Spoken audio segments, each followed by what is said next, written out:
Tonight, her car was stolen and then crashed into a building in an Orleans smash and grab. When they drove it through the window, when the cops got there, it was still running. But the truly frustrating part, she says, is what came after. A cyclist seriously injured in Alta Vista shortly before sunrise. I know the nurse lives down the street. She came out to help him, and then the ambulance got here. Investigators believe the cyclist may have fallen off their bicycle before being struck by an oncoming vehicle. And Canada hits its target. As a result of these efforts this morning, NATO confirmed that Canada has achieved its 2% defense expenditure target. The Prime Minister announcing a $3 billion defense package in Halifax as the country hits its 2% NATO spending target for the first time.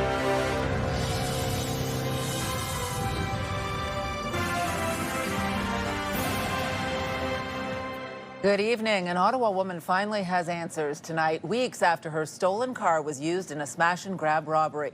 She says it's been an ordeal figuring out what to do next and whether the car can be repaired or replaced, all while she says paying the rising costs of a rental vehicle. CTV's Caitlin Wilson joins us live now with more. Caitlin.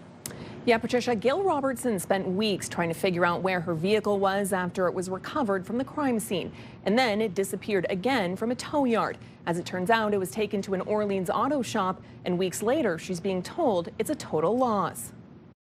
It's a story Gail Robertson describes with one word: weird. But what came next, she says, left her frustrated, confused, and searching for answers. It started in late January when her Honda SUV was stolen from her driveway. It's a 2010, so to have it stolen was just a huge surprise. The next day, she learned her vehicle had been used in a smash and grab driven through the front window of an Orleans business. When they drove it through the window, when the cops got there, it was still running. After police recovered the vehicle, she dropped off paperwork in early February and saw her SUV for the first time sitting in a tow yard. There was no damage to the front of the car. It just looked like a couple of the lights at the rear had been broken and a few scratches on the driver's side. But then she says it disappeared again, and she couldn't get a clear answer from her insurance company on where it was. The auto place said that they did not have the car, and the tow yard said that they did not have the car.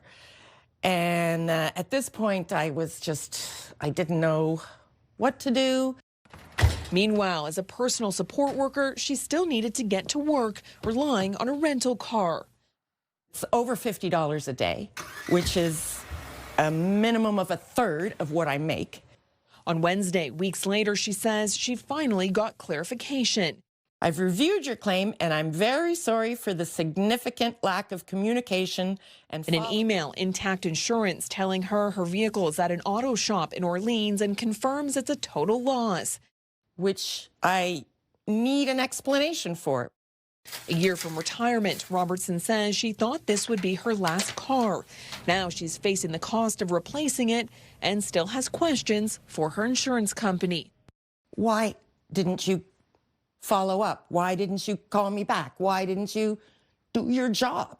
In a statement, an Intact spokesperson tells CTV News, I can confirm that our team is in direct contact with the customer and is focused on reaching a timely resolution.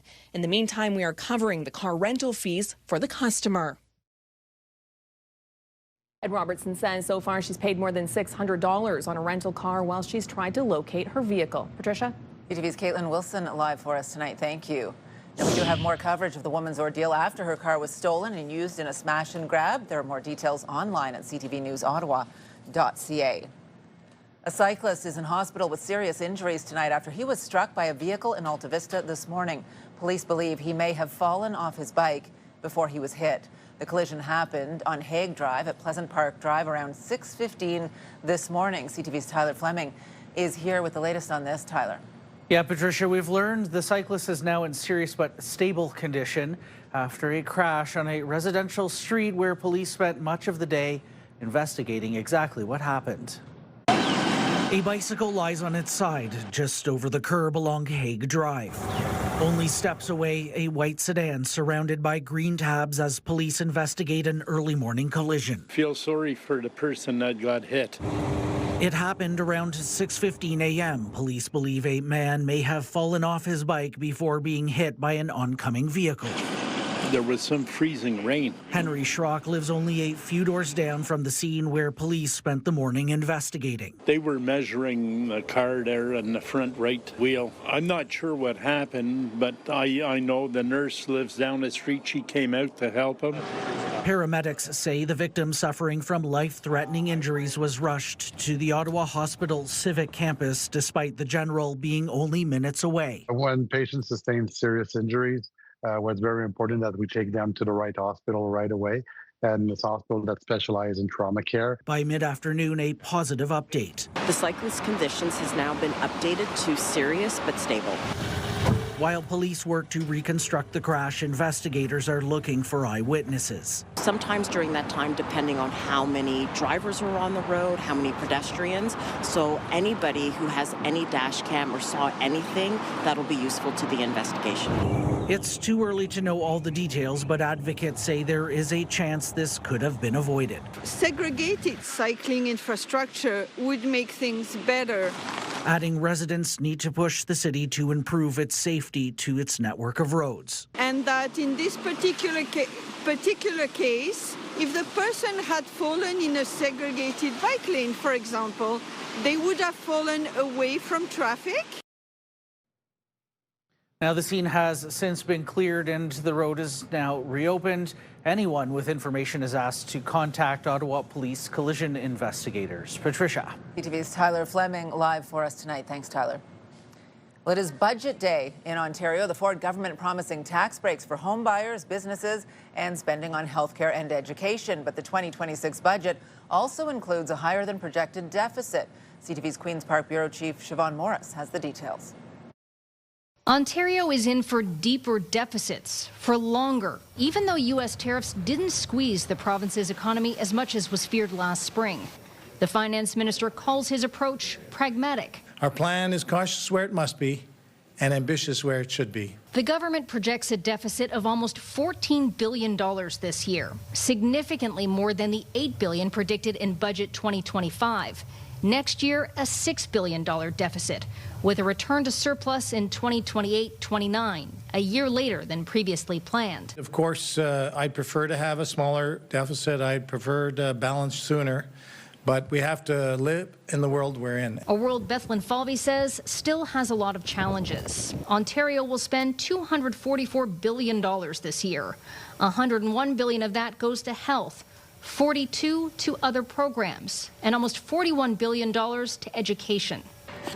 You've already heard some of the promises in this spending blueprint. $6 billion more for colleges and universities, with an overhaul to OSAP and the end of a tuition freeze. Accounts for elementary teachers to buy classroom supplies, more cash for primary care, and waiving the HST on new home purchases for all buyers for 1 year. But here's what's new. A 1% income tax cut for small businesses, an extra $1 billion for home care over 3 years, $186 million more to the Ontario Autism Program, and $41 million for a program that puts police officers in schools. The government is also setting up a new $4 billion investment fund, working with a private manager to find companies that line up with the province's economic priorities. Think defense, data centers, and tech companies. Come up with great patents and intellectual property. And then investors come from around the world and buy up those patents and move the offices to wherever, to the U.S., Silicon Valley, move the talent. I want that to stay here. He insists there will be guardrails to make sure taxpayers' money is well spent. Siobhan Morris, CTV News. There is not much new in the budget for Ottawa, but it does include some previously announced measures, such as funding for the Ottawa Hospital Civic Campus, ongoing maintenance and rehabilitation for Highway 174 ahead of a promised upload, and work on Highway 417. Also expanding a health team at the Montfort Hospital. One notable absence is any funding for OC Transpo. There is also no mention of uploading the LRT. Meantime, we are learning new details tonight about OC Transpo's financial situation. The transit agency posted a larger than expected deficit last year. OC Transpo was $52 million in the red in 2025. That's up significantly from 2024, when the deficit was $25 million. The deficit was largely due to lower ridership and a lack of funding from upper levels of government. And it does not appear that ridership numbers are improving. New data shows fewer people rode the bus and train in January and February this year compared to the same time last year. The drop in ridership comes as OC Transpo cancels hundreds of bus trips a week and runs single-car service on the LRT due to issues with the axles. Still ahead, one Senators rookie stole the show Tuesday night. The other just excited to be part of the show. The heartwarming backstory as Jorian Donovan became the first Senators player to pull on the same jersey his father wore proudly for years. That story coming up. Well, here's a live look now through our Centennial Glass Sky Cam. 2 degrees out there right now.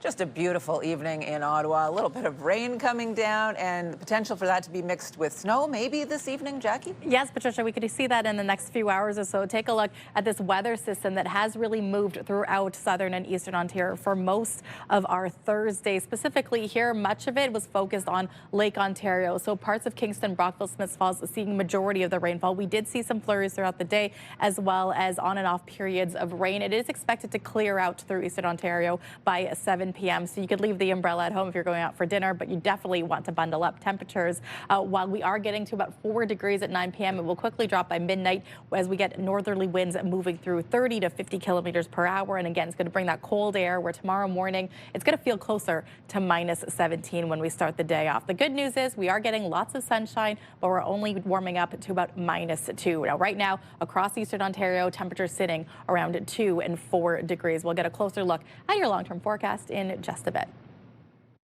For the first time since the Cold War, Canada has hit NATO's 2% spending target, amounting to more than $60 billion, an increase which is expected to transform our armed forces.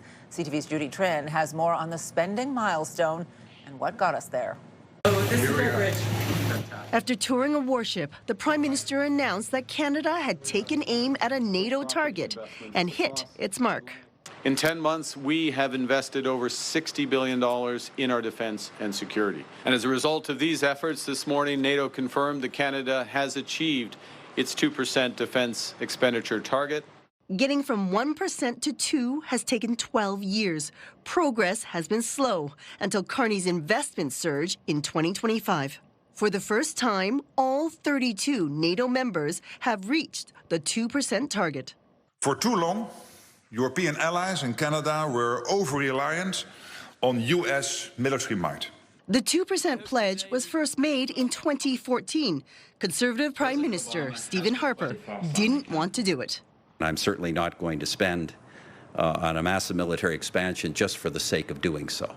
Under former Prime Minister Justin Trudeau, Canada was called out on the international stage.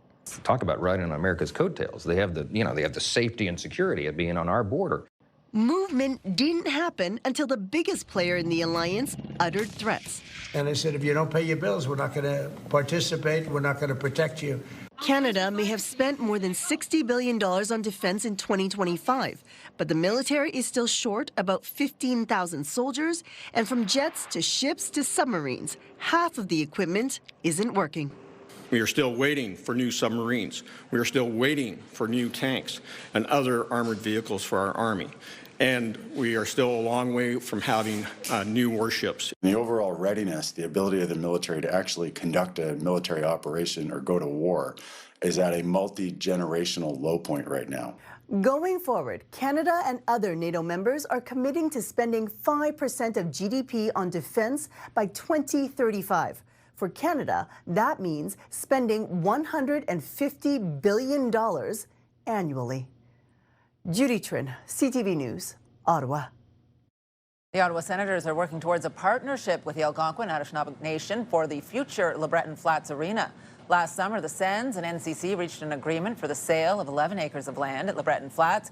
In a new joint statement, the Sens and Algonquin Anishinaabe Nation say they're working to establish a long-term economic partnership. The Algonquins of Pikwakanagan First Nation say the revenue is expected to be substantial, ongoing, and will provide much-needed financial support. Further details are expected to be released once a memorandum of understanding is finalized. A memorial continues to grow at the scene in Barrhaven, where a crossing guard was struck and killed earlier this week. A number of bouquets of flowers have been placed at the intersection of Cedarview Road and Kenneville Drive. 55-year-old Peter Clark died after he was hit by a vehicle while working Monday morning. 19-year-old Alexander Wright is charged with failing to stop after an accident resulting in death. He's due to appear in court again tomorrow. 4 people are facing charges after a shooting in Gatineau earlier this month. It happened on Candiac Street on March 7th. Gatineau police say they found a vehicle with several bullet holes. No one was hurt. 3 men and 1 woman, all from Gatineau, have been charged with attempted murder and reckless discharge of a firearm. The bodies of 2 Canadian pilots have been returned to Canada after the fatal crash at LaGuardia Airport. Captain Antoine Forêt and First Officer Mackenzie Gunther were killed Sunday night when their plane crashed into a fire truck on the runway. A repatriation ceremony was held this morning at Newark Airport. Gunther's body was returned to Ottawa this afternoon, and moments ago, the plane carrying Forêt's casket landed in Montreal. Meantime, the runway where the tragedy occurred has now reopened. The Air Canada plane was towed from the site yesterday as the National Transportation Safety Board continues its investigation. The aircraft has been placed in a hangar where the process of reuniting passengers with their baggage and personal belongings will soon begin. And Air Canada's CEO has now apologized after facing criticism over his message of condolence, which was only delivered in English. In his latest statement, Michael Rousseau says he is deeply saddened that his inability to speak French has diverted attention from the profound grief of the families and the great resilience of Air Canada's employees. Rousseau goes on to say that despite many lessons over several years, he is still unable to express himself adequately in French. He wrote, "I sincerely apologize for this, but I am continuing my efforts to improve." Today, Quebec lawmakers voted unanimously in favor of demanding Rousseau's resignation. Well, this week's landmark social media addiction trial in California is set to unleash a flood of lawsuits aimed at big tech. A jury found Meta and YouTube purposely designed their products to hook young users and awarded millions in damages to the 20-year-old plaintiff. CTV's Heather Wright has more. A damning verdict with global implications. A Los Angeles jury ruling Wednesday that 2 of the world's most popular apps, Instagram and YouTube, are deliberately addictive, designed to hook young users and keep them scrolling. Experts are calling it a big tobacco moment for big tech. The cigarette companies, it came out, targeted young people, knowing that that's how they got their lifetime customers. And virtually the identical documents have emerged from social media companies. They target adolescents because they know that their brains aren't fully developed. Both Meta, which owns Facebook and Instagram, as well as YouTube, have been ordered to pay $6 million US to the victim in this case, who says the platforms left her with body dysmorphia, depression, and suicidal thoughts. The companies plan to appeal, but the ruling is giving hope to those who have been pushing for change in how these companies operate. We've been talking about for years the idea that consequences eventually catch up with everyone. Frances Haugen is a former product manager at Facebook who blew the whistle on the company, saying it chooses profit over safety. With hundreds of similar cases working through the courts, Haugen says tech companies could ultimately be on the hook for billions of dollars. I think it's going to be a wake-up call for tech companies that they need to think about their internal governance processes and make sure that they have the checks and balances in place, that they don't just go for the quick buck. Among the lawsuits filed against tech companies is one here in Ontario, where several school boards have sued Meta, Snap, and TikTok, accusing the apps of being psychologically manipulative. While the U.S. verdict will not impact any litigation here, it is a sign, experts say, that the conversation is changing. Heather Wright, CTV News, Toronto.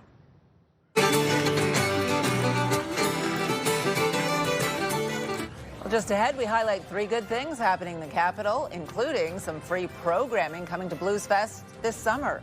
Jackie. Thanks so much, Patricia. Taking a look at overnight temperatures, about -4, mainly cloudy. It's actually going to be a lot colder when you head out the door, feeling closer to -17. We're only getting to a daytime high of -2. But the good news is we are going to see lots of sunshine for our Friday. Here's a live look through our Centennial Glass sky cam. No sun in sight. It is a gray, cloudy day. 2 degrees is the current temperature, and we still have some light rain moving through downtown Ottawa. Every year, an average of 500 children and youth are in cancer treatment at CHEO. Join CTV and Move 100 as we support oncology patients and their families at CHEO by participating in the CN Cycle for CHEO on Sunday, May 3rd. The routes start and finish at the Canadian War Museum with a 15, 35, 70K CN Century Ride, 2 and 5K walk. Get active with a group of friends, family, or a team of colleagues. For more information, visit cncycle.ca. Ottawa's favorite cash contest is back, and it's big. Move 100's $50,000 Beat the Bank. 7 vaults. You decide how much to take home. Sound the alarm? You lose it all. Be listening weekdays for your chance to win. Today's snow report brought to you by Mont Cascade, only 20 minutes from Ottawa. And here is today's snow report, how things are looking out there at Mont Cascade. 2 lifts operating and 9 runs are available for skiers. Elsewhere in the region, all 3 lifts at Calabogie Peaks and 19 runs, almost a full complement of Horloge, 2 of 4 lifts and 7 runs. Camp Fortune, 4 of 7 lifts, 15 runs. And at Edelweiss, 2 of 5 lifts and 21 of 22 runs. An amazing ski day deserves an awesome place to warm up. At Mont Cascade, our lodge brings the mountains to life. Share great stories over great food at Mont Cascade. Well, every Thursday, we want to put the spotlight on 3 good things happening in our city. And tonight, we begin with some exciting news about Ottawa Bluesfest. The festival will be hosting an afternoon of free music and programming to celebrate Ottawa's 200th birthday this summer.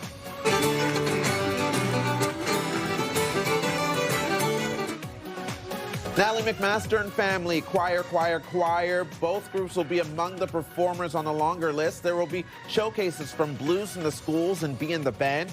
There will also be tons of family-friendly activities. It all happens on Sunday, July 19th from noon to 4 p.m. I always love a free event, Patricia. Free, and love that they're doing something in the daytime again. Because that used to be a thing at Bluesfest. They haven't done it for a while. So a great way to introduce maybe some younger people to Bluesfest. Apparently, though, you have to leave and come back in if you have a ticket for the evening. That makes sense. It's like, oh, it's free. I'm just staying. I'm just going to stick around. I didn't tell you my story about choir. No. Another time? I had to sing at the NIC one time. It was great.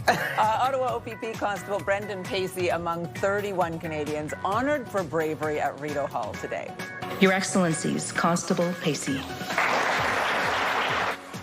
So back in 2022, Constable Pacey helped rescue a man in distress. Stittsville's James Whiting was also honored for rescuing a man and his dog who had fallen through thin ice. These are among Canada's highest civilian orders awarded, and nicely done. Some big moments that changed some lives from a couple of good people in our country, and nice to see them honored like that. Definitely our everyday heroes for sure. And finally, Patricia, it's a night of laughter, all for a good cause.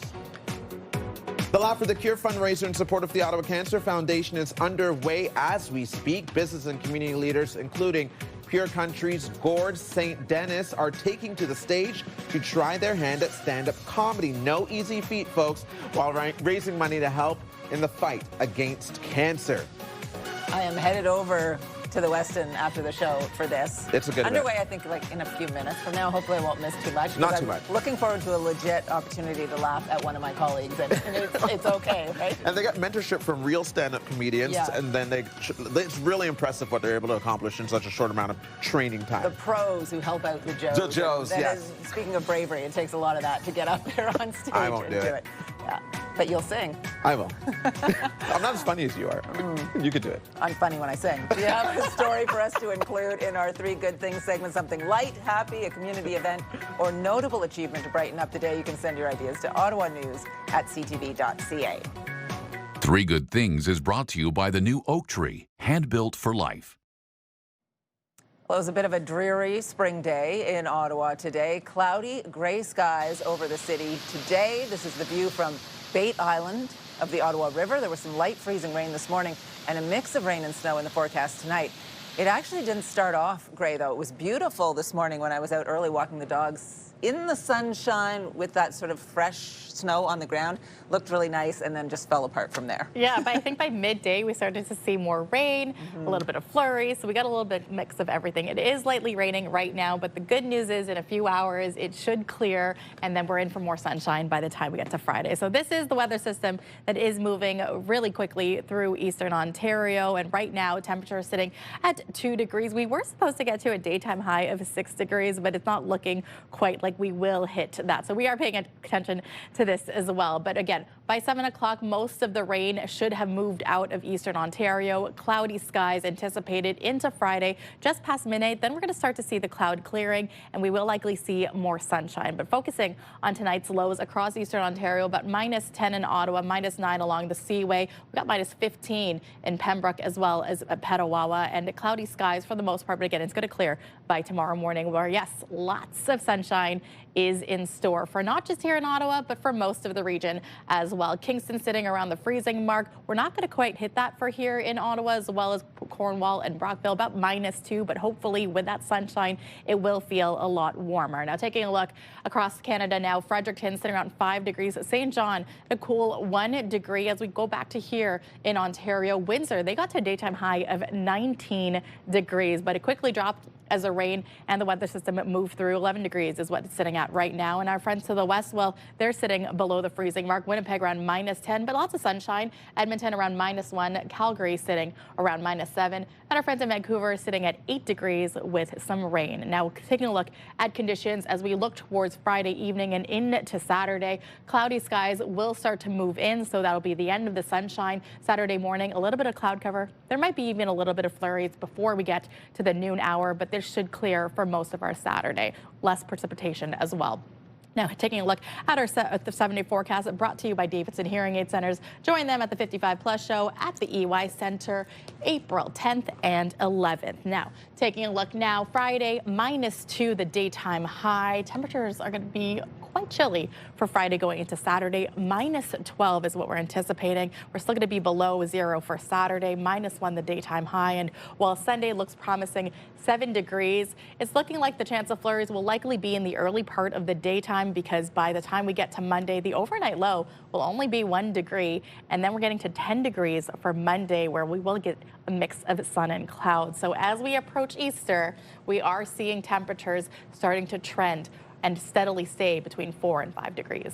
Patricia, looking forward to that 10 degree on Monday. We'll enjoy that.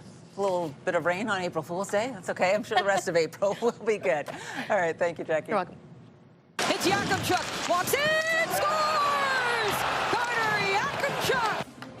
Both back in the lineup tonight, but two Sens rookies took a moment to share their excitement with us today, and we'll tell you why both of their stories are newsworthy next. Tonight, Canada hits a military spending milestone. That's the largest year-on-year increase in defense investment in generations. Where the dollars are going and why some believe Canada is still missing the mark. Later on CTV National News and watch on Crave. Tamarack Ottawa Race Weekend returns May 23rd and 24th, and it's never too early to join Canada's biggest running celebration. From the full and the half marathons to the 10K, the 5K, and the 2K, there's a distance for everyone. Register early to save on fees, jumpstart your training, and get ahead on fundraising in the Desjardins Charity Challenge. Join thousands at the start line and be a part of something amazing. Visit runottawa.ca for more information. CTV News community and weather anchor Jackie Perez. Weeknights. Our popular Team of the Week segment is coming back. If you want to be a part of our Myers Automotive Group Team of the Week, upload your video to ctvnewsottawa.ca. In the middle of a riveting push to the playoffs, two Sens rookies are suddenly having their moment in the spotlight. Carter Yakemchuk and Jorian Donovan were called up from Belleville and made their NHL debuts on Tuesday. And while Donovan may have been slightly overshadowed by Yakemchuk's 2-point performance, he was actually the one making franchise history. CTV's Dylan Dyson spoke with them today. It's Yakemchuk. Walks in, scores! What a way to make your NHL debut. A goal and an assist for Ottawa Senators top prospect Carter Yakemchuk. Those are games you want to play, and they're fun, they're competitive, so yeah, it was a lot of fun. The 20-year-old rookie was a last-minute call-up from Belleville Tuesday after the Senators' defensemen were hit with a slew of injuries. Thomas Chabot expected to be out up to 8 weeks after having surgery on a broken arm Thursday. I thought I played well. That was a good team win. You know, obviously it was our first game, so we had a lot of nerves, but they helped us out a lot, so it was good. Called up alongside Yakemchuk was 21-year-old Jorian Donovan, also making his NHL debut. I'm extremely excited to be home. I mean, I've grown up here, been in this barn quite a few times, whether it was I was 10 years old with my shirt off in the stands, trying to get on the Jumbotron. The two contributed to the biggest win of the season for the Sens, beating Detroit 3-2 and pushing the team into a playoff spot, at least for now. I think they were both pretty nervous, but I mean, who's not nervous on their first game for sure? So, as they settle in, they'll continue to play their game and help us out. I'm just fired up. Like it's like I feel like a kid on Christmas right now. Like it's just unbelievable seeing the guys across the room in the room. It's pretty special. What also makes this special, that Donovan name, which may be familiar. Jorian's father, Sean, played with Ottawa from 2007 to 2010, making them the first father-son duo to play for the franchise. Having your dad play for this organization, play a long time in the NHL, and just being able to kind of follow his footsteps. I mean, I got to owe a lot to him. He's helped me so much throughout my career. I mean, I don't think I would have been even close to being here without him. So, I mean, I kind of just honored just to be here and be able to do that for him and just it's a pretty cool, special moment for us together. Thursday night, Donovan will share the ice with his idol and former Senator Erik Karlsson as the Sens look to solidify their playoff spot. We talk about bringing energy to every game. He's got a lot of it. He's got a high compete level as well. He's not afraid to drop the gloves. He's hopefully has a bright future in the NHL. Dylan Dyson, CTV News. Big game tonight. All right, now some other stories you need to know right now. The roller coaster ride at the gas pumps continues here in Ottawa. Prices hovering around $1.70 a litre at many stations in the city today after increasing 7 cents overnight, but there is some relief on the way. Prices are expected to drop about 6 cents tonight. The war in Iran and Trump's comments on the conflict are creating uncertainty in the global energy market amid conflicting reports about talks between Iran and the United States. Well, the income required to buy a home in Ottawa increased last month. According to ratehub.ca, residents needed to earn an average of $131,000 a year to afford a home in Ottawa. That's up from $129,000 in January. The average price of a home increased last month to $615,000, up from $606,000 in January. And you may want to check your fridge. Health Canada has recalled several milk products because of the possibility they may contain pieces of glass. The recall covers 6 2-liter milk cartons. The only one sold in Ontario is the Natrel 1% lactose-free chocolate partly skimmed milk. The list also includes K-Bon 2% chocolate partly skimmed milk, which was sold in Quebec. Customers are urged not to drink the recalled products and to throw them out or return them to the store. She's pretty stressed out. She's taking it really well. I would have to say she's my #1 hero. Just ahead, we hear from a Canadian woman who is detained in ICE custody with her 7-year-old daughter. You're watching CTV News with Patricia Boal. Get the latest live local breaking news. Sign up now for our morning and evening CTV News Ottawa newsletter. The best local content from CTV News, Your Morning Ottawa, and News Talk 580 CFRA. Get it all in one place. Sign up now at ctvnewsottawa.ca. The CTV News Ottawa newsletter is brought to you in part by CAA Business.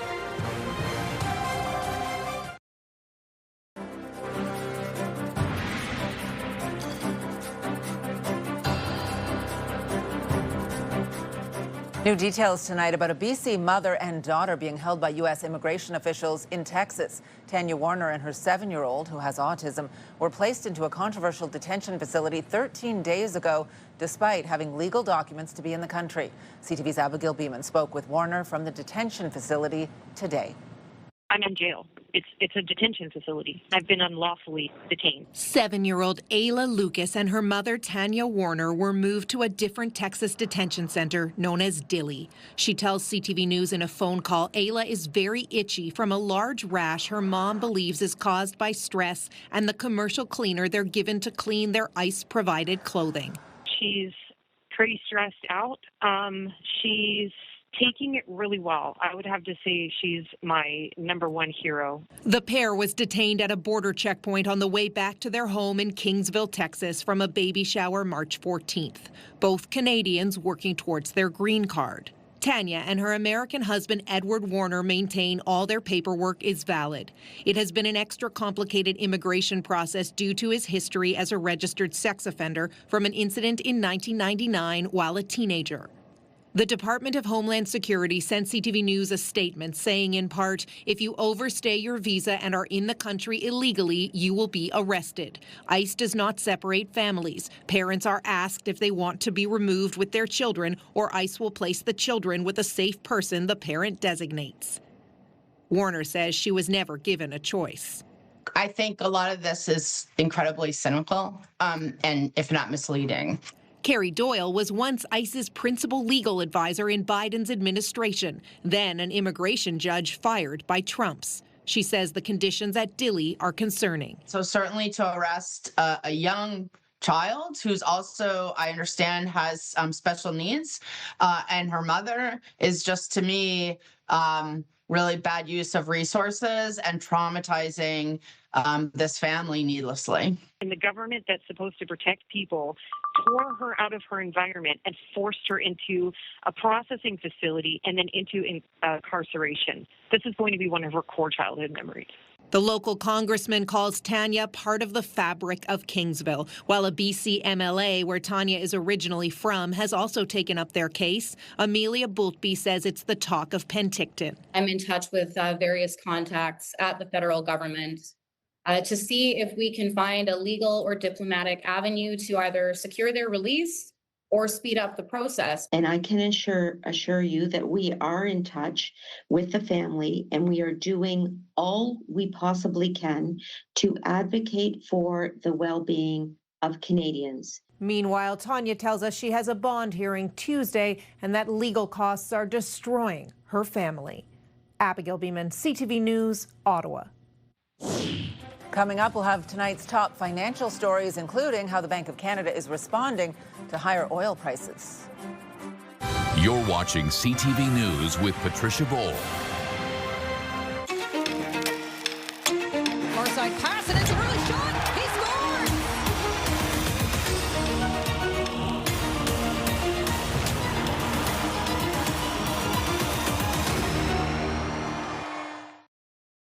CTV and TSN 1200 want you to be the Myers Automotive Group Team of the Week. Your team could win $1,000 for new equipment, tournament fees, or an incredible team party. Shoot us a quick video uploaded at ctvottawa.ca. Whether it's hockey, ringette, choir, band, or any team in between.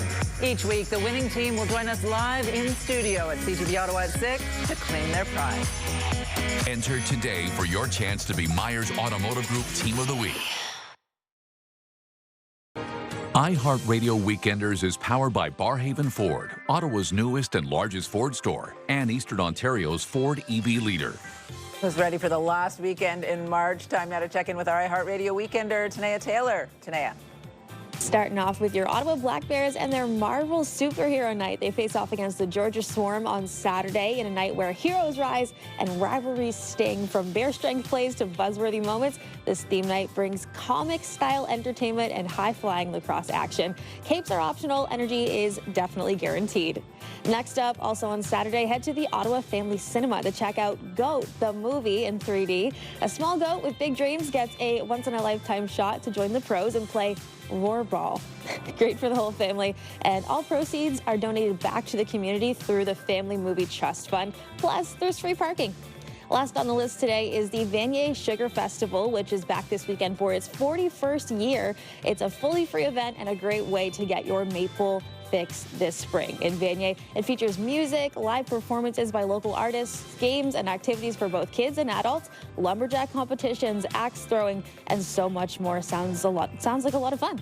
Lots more happening around the capital this weekend. The full list and all the details at ctvottawa.ca/weekenders.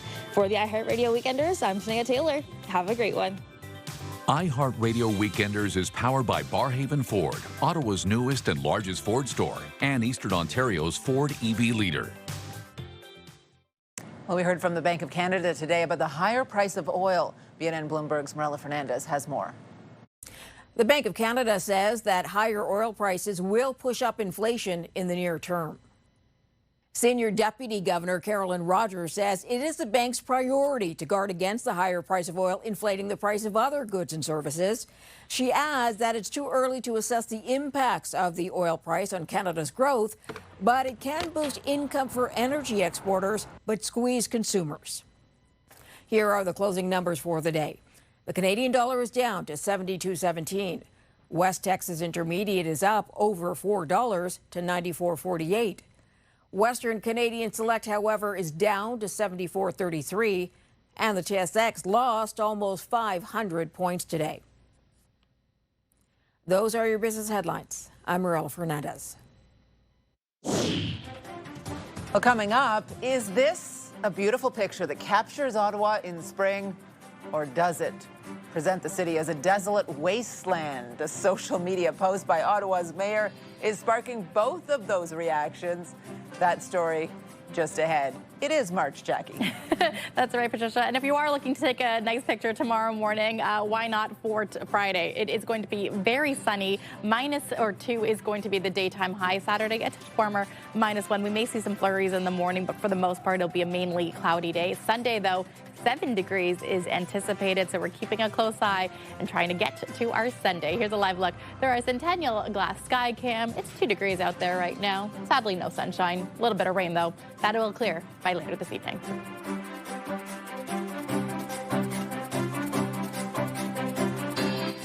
You're watching CTV News with Patricia Boal.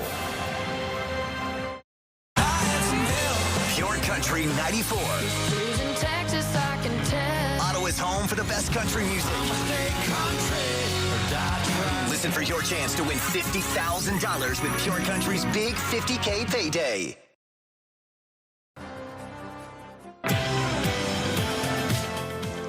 Tomorrow on CTV, Your Morning Ottawa, the Canadian Ringette Championships are about to begin right here in Ottawa, so we meet some of the players. Wake up the right way with Your Morning Ottawa starting at 6 a.m. Hairstyles, courtesy of Salon Fiorella. Here's what's on CTV tonight. E-Talk, The Big Bang Theory, Georgie and Mandy's First Marriage, back-to-back episodes, 911 Nashville, and Grey's Anatomy. A final check on this forecast into Friday and almost into the weekend. Do you miss the sunshine? I do. I enjoyed it this morning and then it was gone. Okay, well, we'll have lots of it for tomorrow, but we got to get through this evening. Taking a look now, in the next hour, we are starting to see majority of that weather system moving through. So even by 7 o'clock, it'll be mainly cloudy skies. Getting into tomorrow morning, yes, we'll see more sunshine going through. And here's a closer look at what we can see temperature-wise. -9, though. We've got those northerly winds. We've got gusts even in the overnight between 30 to 50 kilometers per hour. It's going to feel more like -17 when you head out the door. So bundle up. It is going to be quite a chilly day. We're only getting to a daytime high of -2. This will stay consistent for Saturday, where, yes, we could see some chance of flurries in the middle of the day, but for the most part, it will be a cloudy Saturday. Sunday, though, more promising, 7 degrees the daytime high, and this will maintain into Monday, where the daytime high is anticipated to be at 10 degrees. So enjoy tomorrow, but just bring your winter coat. Don't hide it yet. It's going to be sunny tomorrow morning, she says. It's going to feel like -17 tomorrow morning, she says. Good and bad. We want to check in and see what our news team is working on for tonight. Stefan Keys is here. Thank you, Patricia. Tonight we'll have a driver beware story, and it touches on the risk to wildlife and the damage that is more likely to be caused to your vehicle at this time of year. A local man is sharing his story of a double deer collision and the fact that it has left him with $10,000 worth of damage after colliding into two of the animals at the same time. And experts want all drivers to know that road salt attracts a variety of animals to the roadside in the spring. They're in search of minerals. CTV's Sean Varden has the full story. And the Sens are on home ice tonight. Join us tonight for that and more at 11:30. Patricia. Terrible feeling colliding with an animal on the road like that, two of them. Wow. Yes. All right, finally for us tonight, if you follow Mayor Mark Sutcliffe on social media, a lot of you do for different reasons, you may know that every morning he posts a photo of the city that he snaps when he's out for his morning run, which he does every day. But one of his recent posts is receiving some blowback online. So this is the photo. It features an old Christmas tree and a melting ice rink. It quickly went viral, garnering nearly 1 million views. Social media users on X were quick to question why the mayor would choose such a sad scene. So journalist Chris Nardi writing, "Me to most people, Ottawa is way better than you think. Ottawa's mayor. Look upon this apocalyptic wasteland and witness the field of sadness and decay over which I rule." Another poster saying the new Sens Arena looking great. Oh no. Sutcliffe tells us he thought the photo showed the interesting transition from winter to spring. He says the picture is a simple way to start the day on a positive note. This morning's photo is of the whitewater course near the Fleet Street pumping station. A little better. A little prettier. More color in there. Slightly. Better view. I feel like he's going to be thinking about it from now on. You're a little bit more conscious. Kind of But beauty is in the eye of the beholder. You saw some transitioning there. Art. Other people saw wasteland. He told Gort St. Tananis from Pure Country, he was on with them this morning, that he was trying to give him material for Laugh for the Cure tonight. So talk with the mayor. See if he slides that in there. Yeah, for sure. Have a great night, everyone.